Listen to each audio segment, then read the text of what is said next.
তথ্য দিই। নরেন্দ্র মোদী নাকি এখন দেশের তো বটেই, বিশ্বের জনপ্রিয়তম নেতা, অন্তত তার ভক্তরা তো তাই বলেন।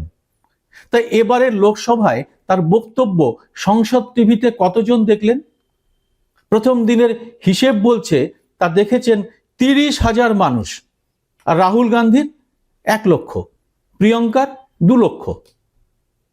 তাহলে কি মোদির বক্তব্যকে বিশ্বের সবচেয়ে বড় ও ধনী দলের সমর্থকরা, বিশাল আইটি সেলের সদস্যরা, ট্রোল বাহিনী, প্রচার মাধ্যম কেউই আজকাল খুব সিরিয়াসলি নিচ্ছেন না? অন্ধভক্তদের সংখ্যা কি কম পড়িয়াছে? মোদি অবশ্য লোকসভায় তার বক্তৃতায় ঝাঁ জানতে চেষ্টার কোনো কসুর করেননি। কিরকম?